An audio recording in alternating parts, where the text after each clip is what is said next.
Subhanallah bihamdihi subhanallahil azim. Subhanallah bihamdihi subhanallahil azim.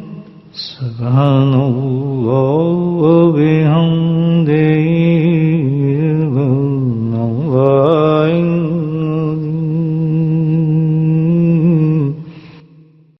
نحمده ونصلي على رسوله الكريم اما بعد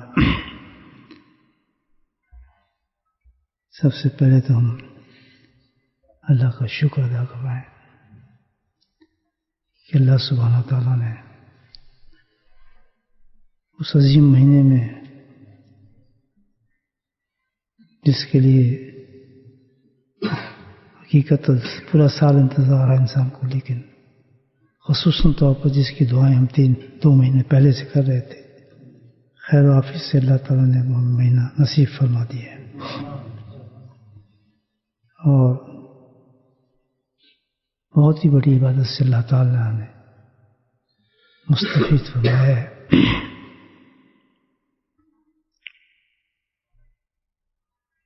یہ جو روزہ ہے اللہ کی عبادات میں ایک عجیب درجہ رکھتا ہے۔ بزرگان دین فرماتے ہیں کہ شریعت نے ہر اعمال پہ اجر کا ذکر فرمایا ہے۔ کوئی بھی عمل کریں آپ نے تو اس کو بتایا کہ یہ اجر ہے، اس کا یہ اجر ہوگا، یہ اجر ہوگا، لیکن 3 اعمال ایسے ہیں جس پہ اللہ تعالیٰ نے اجر نہیں فرمایا بلکہ فرمایا ہے انلمیٹڈ، حد ہی کوئی نہیں اس کی، بس تمہارا سمجھ باہر ہے وہ کیا چیز ہے۔ تو ان 3 اعمال میں سے روزہ ایک عمل ہے۔ تو اندازہ لگا لیں کہ کتنی بڑی اللہ تعالیٰ نے ہمیں اس نعمت کو عطا کیا، توفیق دی ہے، اس نعمت کو اللہ نے عطا فرمایا۔ کتنا بڑا اللہ کا کرم اور احسان ہے اس بندے پر۔ روزے کے بارے میں ہے جس طرح حدیث میں الصوم لی، دیکھیے اجر کس طرح اللہ تعالیٰ دے گا اس پر کہ روزہ جو ہے وہ میرا ہے، میرے لیے ہے۔ تو یہاں آپ سوچیں، آپ اللہ نے اس کو اپنا بنا لیا، یعنی روزے کو بنانے سے مراد کیا ہے کہ ہر روز تھا جو روزہ رکھ رہا ہے وہ میرا ہے بس۔ اللہ کتنی بڑی اللہ دیکھیں درجہ دیا انسان کو، جس سے رکھا ہوا ہے وہ کہاں ہے، وہ میرا ہے۔ اب آپ کی گاڑی، آپ کی گاڑی میری ہے تو آپ کی ہوگی نا وہ گاڑی، تو کوئی گی گاڑی تو تیری ہے، سیٹ میری ہے، کوئی ہوگا ایسے کہ نہیں گاڑی سیٹ کے ساتھ لگی ہوئی ہے تو سیٹ بھی میری ہے، وہ کہی گاڑی اس پر تیری ہے، ٹائر میرے ہیں اس میں سے، نہیں گاڑی میری ہے تو گاڑی کے ٹائر بھی میرے ہیں، ایسا ہے نا۔ تو اللہ تعالیٰ کہتا ہے کہ روزدار جو ہے حقیقت میں روزہ رکھنے والا وہ کیا ہے، میرا ہے۔ تو اب کیا ہوا کہ وہ اس کی آنکھیں بھی اللہ کی ہیں، زبان بھی اللہ کی ہے، جسم بھی اللہ کا ہے، اس لیے حدیث میں آتا ہے، اس کا مفہوم ایسا ملتا ہے کہ روزدار کی ہر چیز عبادت بن جاتی ہے۔ تو اب سمجھ آتا ہے اس کی وجہ یہی ہے کہ وہ اللہ کا جو ہے، جب انسان روزہ رکھ لیتا ہے وہ اللہ کا بن جاتا ہے۔ اللہ کہتے ہیں تو میرا بنتا ہے، اس کو اللہ کہتے ہیں تو پھر ساری کائنات پہچان جاتی ہے اس کو، یہ تو بھئی اللہ کا آدمی ہے، تو اللہ کا بندہ ہے۔ تب اس کا ہاتھ بھی اللہ کا ہے، زبان بھی اللہ کی ہے، آنکھ بھی اللہ کی ہے، قدم بھی اللہ کا، سوچنا بھی اللہ کا ہے، بات کرنا بھی اللہ کا ہے، تو اللہ کا بندہ بن گیا ہے۔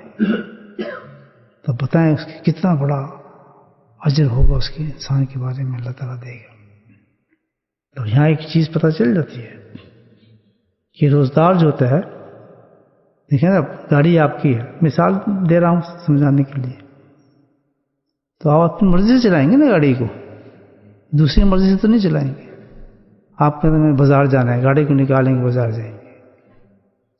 آپ کہتے ہیں میں شاپ پہ جانا ہے، میں نے کام پہ جانا ہے، گاڑی نکالیں گے آپ شاپ پہ جائیں گے۔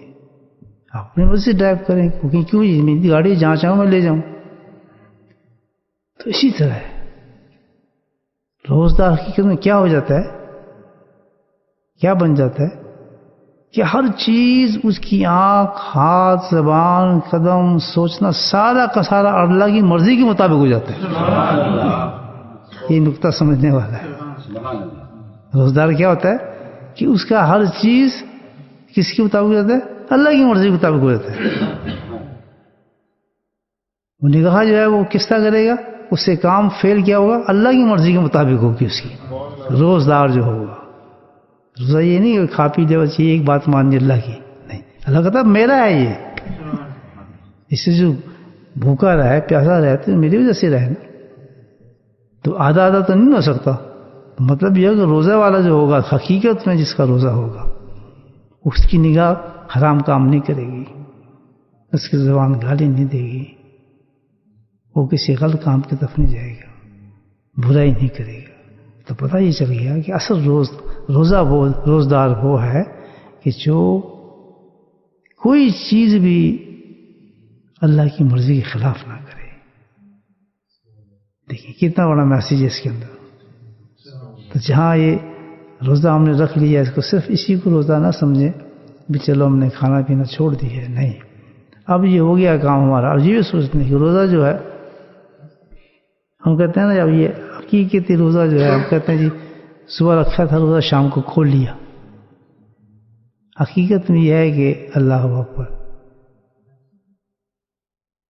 جب بندہ اللہ کو ہو جاتا ہے تو اس کا ہمیشہ کے لیے روزہ ہو جاتا ہے.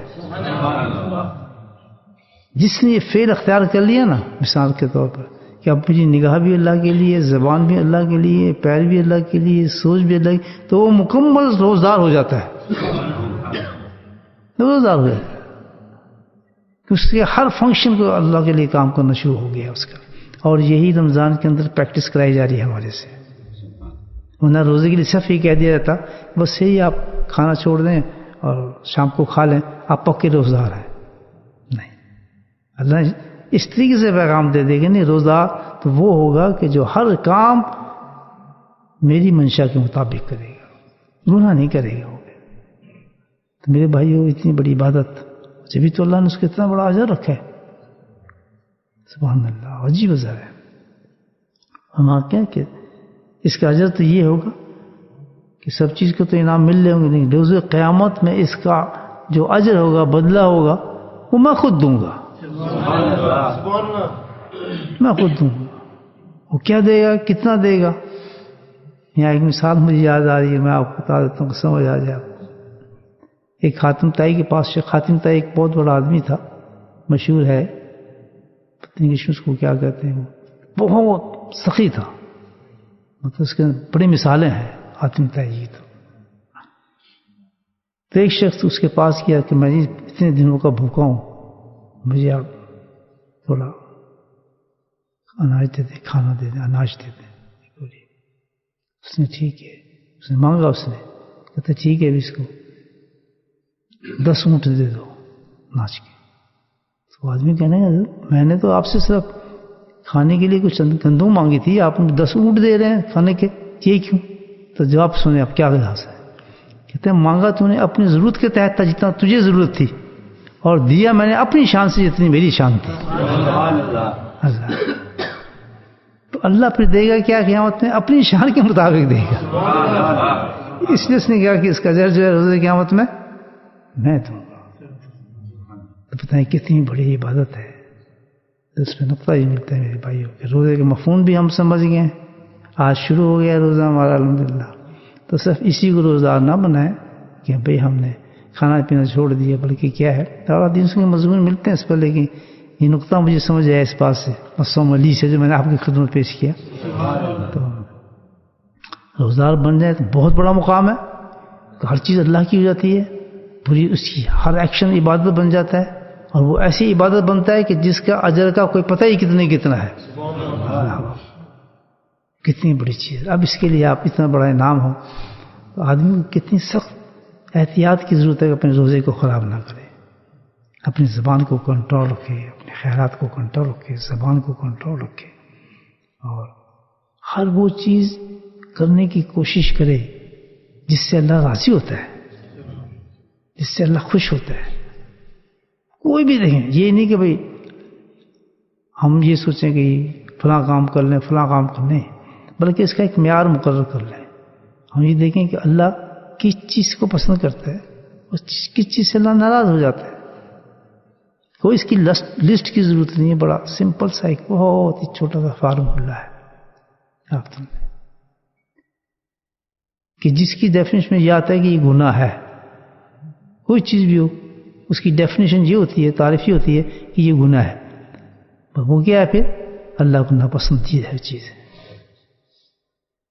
مثال کے طور پر آپ ایک بچہ بیٹھا ہے، اس کو آپ چٹکی کاٹ لیتے ہیں، کچھ برا کام تو نہیں ہے، چھوٹا ہی کام ہے نا، لیکن کیا اللہ کو پسند ہے یہ بات؟ نہیں پسند، یہ گناہ. دیکھیے جو چیز گناہ کے زمرے میں آئے سمجھ جائیں یہ اللہ کو ناپسند ہے، تبھی تو گناہ بنا ہے وہ. اور جو چیز اللہ کو پسند آ جائے، جو چیز پسند آ جائے بے شک چھوٹی سی ہو. ایک آدمی جا رہا ہے راستے سے، اس نے تنکا ہٹا دیا، کیوں کہ بھئی چلو لوگوں کو تکلیف دیتا ہے، کانٹا اس کو ہٹا کے ایک سائڈ پہ کر دیتا ہوں. چھوٹی سی بات ہے، لیکن چھوٹی سی بات سے کون خوش ہوا؟ اللہ خوش ہو گیا. تو اللہ خوش ہو گیا تو کیا ہو گیا؟ نیکی بن گئی. سب سمپل ہے اس کا ڈیفینیشن. دیکھیں آپ کر سکتے ہیں نیکی کیا چیز ہے اور گناہ کیا چیز ہے، اللہ راضی کس سے ہوتا ہے، اللہ ناراض کس سے ہوتا ہے. تو یہ جو ہے احتیاط اللہ تعالیٰ نے خاص عبادت ہمیں دی ہے کہ ایک انسان مومن کی زندگی جو ہے، اس کے اللہ تعالیٰ نے قرآن الگ یا الذین آمنو کہتا ہے، اتنا بڑا احساس دیتا ہے.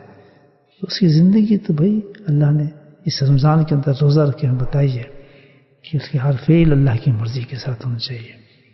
تو اس لیے عبادت دی ہے، اس میں ہمیں بہت سخت احتیاط کی ضرورت ہے کہ اس احتیاط کے ساتھ اس عبادت کو گزاریں کہ جو چیز اللہ کو ناپسند ہے، گانے بجانے، یہ چیز فلاں بے پردگی، بس صبح کھایا باقی سارا وہی کر رہے ہیں. تو آپ کہتے ہیں روزدار ہیں، لیکن اللہ کہتا ہے ایسا نہیں ہے. روزدار تو وہ ہوگا جو میری مرضی کے مطابق چلے گا. الصوم لی، جو میرا ہوگا، میری مرضی کے مطابق کام کر رہا ہوگا، اللہ اس کا روزدار کہتا ہے. تو انشاءاللہ اس میں اچھے اعمال کریں. اللہ نے جو بتایا اب اس میں ہم دیکھیں گے کیا کیا اعمال اللہ تعالیٰ پسند فرماتے ہیں اور کس اعمال کو اختیار کریں. ہم بہت ہی اللہ تعالیٰ کو محبوب ہیں. اللہ کو صبح کو اٹھنا بہت محبوب ہے، تہجد کی نماز بڑی محبوب ہے نا؟ یہ نہیں ہے تلاوت قرآن تو پھر شان ہے اس رمضان کی، الحمدللہ وہ محبوب ہے. اور پھر ذکر اللہ، سبحان اللہ، تو ایک عجیب عمل دی ہے. اس میں ایک اور صفت بھی ہے ذکر اللہ کے اندر، کیونکہ ہمیں اس روزے کی حفاظت کرنی ہے. بڑی قیمتی چیز ہے، بہت اعلیٰ چیز ہے، تھوڑی سی چیز سے خراب نہیں کرنا اس کو. تو اس کے لیے ہمیں حفاظت کے لیے اللہ تعالیٰ نے جو سب سے قیمتی چیز دی وہ ذکر اللہ ہے. اس لیے ذکر کے دو فائدے ہو جائیں گے. ایک تو اللہ کی پسند کی چیز ہے، نمبر دو اس سے ہمارے روزے کی بڑی حفاظت ہوگی، بہت حفاظت ہوگی. صبح کریں گے تو شام تک حفاظت ہو جائے گی، شام کو کریں گے تو صبح تک حفاظت ہوگی. آپ کہیں گے پھر اثر بھی کیوں کر رہے ہیں؟ تو یہ اثر بونس بن جائے گا ہمارا. صبح بھی کی ہے، شام کو کی ہے، تو ان کے دن میں ایک حصے کی اور اجازت دے دو اصل میں بیٹھ کے اللہ کا ذکر مغرب تک. میرے بھائی ہم سب کو کوشش کرنی چاہیے کہ ہم اس رمضان کو، خاص طور پہ روزے کو، ہر وقت روزدار سمجھیں اپنے آپ کو. روزہ یہ نہیں کہ صبح رکھ لیا، اب اپنا روزہ کھول لیں گے نا تو روزہ کھولنے کے بعد روزدار نہیں رہیں گے. نہیں، روزدار ہی ہیں ہم الحمدللہ. کنٹیکٹ ہو گیا اللہ تعالیٰ سے 30 دن کا ہمارا پورا روزدار ہی ہے. یہ نہیں کہ چلو آپ روزہ نہیں پورے کام شروع کر دو، غلط کام کر دو. انسان ہے، غلطی ہو جاتی ہے، زبان ہلنے لگتی ہے. ایک تو گھر میں یہ کام کریں اور دوست بھی آپس میں یہ کام کریں، ایک دوسرے پہ بڑی مہربانی اور شفقت کریں. کیا کہ اگر اس سے کوئی غلط چیز نکل رہی ہے، غیبت نکل رہی ہے، گھر میں بیٹھے ہیں بچے سے، بچی سے، ماں سے، دوست میں بیٹھے ہیں، فون کہ یار ایسا نہ کرو، روزہ خراب ہو جائے گا، ٹوک دیں. ہمیں ضرورت ہے اس چیز کی، شرمائے نہ. کہتا ہے یہ کیا کر رہے ہیں آپ، بے روزگاری آپ بھی خراب ہو جائے. یہ کیوں کام کر رہے ہیں آپ ایسا؟ بڑی محبت سمجھا دیں گھر میں خاص طور پہ بچوں کو ضرور سمجھیں اس بات کی کہ یہ کیا کر رہے ہو کام, چھوٹے چھوٹے اس کی بات نہ کریں, کسی کیوں بات کر رہے ہو. تو یہ بھی اللہ کو بہت پسند ہے, اس کو اصلاح کرنا کہتا ہے انسان اللہ تعالیٰ, اس کی الگ صفتیں ہیں اللہ نے جو بیان فرمائی. تو یہ ہمیں کام کرنا ہے کہ ہمیں ایک دوسرے کو بتانا ہے کہ یہ نہ کریں بھائی غلط کام ایسا نہ کریں, آپ روزے سے آپ کا روزہ پورا ختم ہو جائے گا 8 دن کا. دوسری چیز یہ کہ اگر کوئی غلطی ہو جائے, کسی کے لیے کچھ بات کہہ دی ہے, زبان سے نکل گئی ہے, تو اسی وقت استغفار کر لیں. ذہن میں بھی یاد رکھیں, اس سے اوپر کا روزہ نہیں ہے, ذہن میں بھی کسی کے خلاف غلط خیال نہ آنے دیں. ذہن میں بھی دشمنی بھی ہوتی ہیں, دوستی بھی ہوتی ہیں, یہ تو سمجھیں یہ سب چیز سے فارغ ہے 30 دن. نہ کوئی ہمارا دشمن ہے, نہ ہمارا کسی دل میں کینہ ہے, نہ ہم نے کسی سے بدلہ لینا ہے, نہ ہم نے کسی کا مال چھوڑایا, نقشے نہ سارے بزنس سے سب کچھ جتنے معاملات ہیں نا ذہن سے نکال دیں. کوئی برائیاں رشتہ داریاں کسی کے خلاف بھی ذہن کے اندر خیال بھی نہ ہو. لیکن اچھا اللہ یہ روزہ میرا ہے, اللہ کا بن کے دکھائے نا ہم یہ واقعی صحیح ہے. کسی کے خلاف بھی ہمارے ذہن کے اندر خیال نہ آئے. آ رہے ہیں انسان, محدود انسان میں آ جاتے ہیں خیال, اس کو کیا پڑھیں استغفر اللہ استغفر اللہ استغفر اللہ, اللہ میں معافی چاہتا ہوں, یہ میں نہیں ہوں, یہ میرا نفس ہے جو میرے ذہن میں باتیں ڈال رہا ہے. اللہ میں نہیں چاہتا, یہ بالکل میں نہیں چاہتا. انشاءاللہ وہ وسوسہ ختم ہو جائے گا. پاک صاف ہو کے ہم نے زندگی گزارنی ہے صبح سے شام تک. خیال بھی نہ ہے, کسی خلاف بات بھی نہ ہو. بات تو بہت بڑی چیز ہے, خیال بھی نہ ہے, تھاٹس بھی نہ جائیں, بلکہ ان کے بارے میں اچھے خیال آتے ہیں. دشمن کے بارے میں اچھے خیال آتے ہیں. اللہ یہ ایسا کہتا ہے اس کو تو نیک کرتے, اللہ اس کو ترقی دے دے, اللہ اس کی بری عادتیں ختم کر دے, اللہ یہ لوگوں کو چگلیاں کرتا ہے اس کی عادت ختم کر دے, اللہ یہ کنہ رکھتا ہے اللہ اس کی کنہ کی عادت ختم کر دے, یا اللہ یہ بلا وجن دشمن بنا ہوئے میرے اس کی دشمنی کو ختم کر دے. خیر کی باتیں کریں. تو اس کا نام ہے بھائی روزدار ہونا, جس کا بدلہ اللہ نے بہت بڑا دیا ہے. تو اللہ سے دعا کریں اللہ پاک ہمیں اس کی توفیق نصیب فرمائے.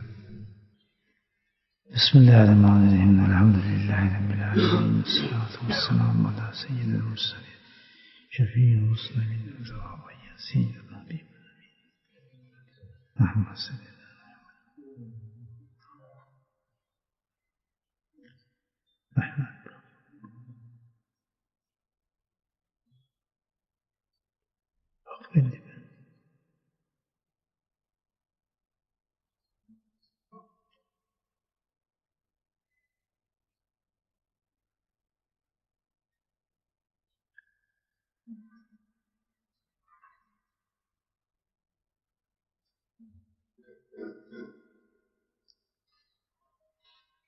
اللهم اغفر لنا وارحمنا وتقبل منا وادخلنا الجنة. اللهم إنا نسألك من شر ما استعاذنا به.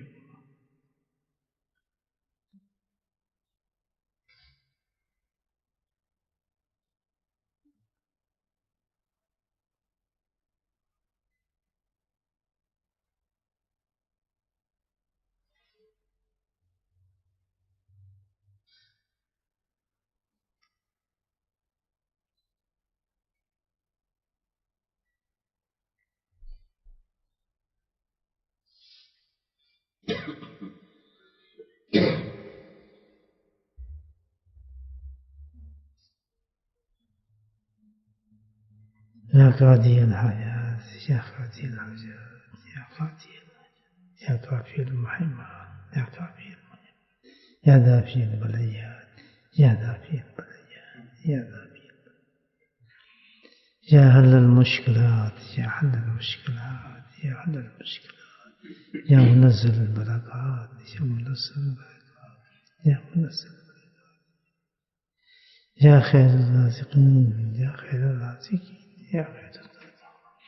يا خير الناصرين يا خير الناصرين يا خير الناصرين يا شافي الأمراض يا شافي الأمراض يا شافي الأمراض يا شافي الأمراض يا شفيع يا مجيب الدعوات يا مجيب الدعوات يا مجيب الدعوات برحمتك يا أرحم الراحمين ربنا هب لنا من أزواجنا وذرياتنا قرة أعين واجعلنا للمتقين إماما اللهم رب ارحمهما كما ربياني صغيرا اللهم اغفر لنا ولوالدينا وأستاذنا ومشايخنا وجميع المؤمنين والمؤمنات والمسلمين والمسلمات الأحياء منهم والأموات برحمتك يا أرحم الراحمين سبحان ربك رب العزة عما يصفون وسلام على المرسلين والحمد لله.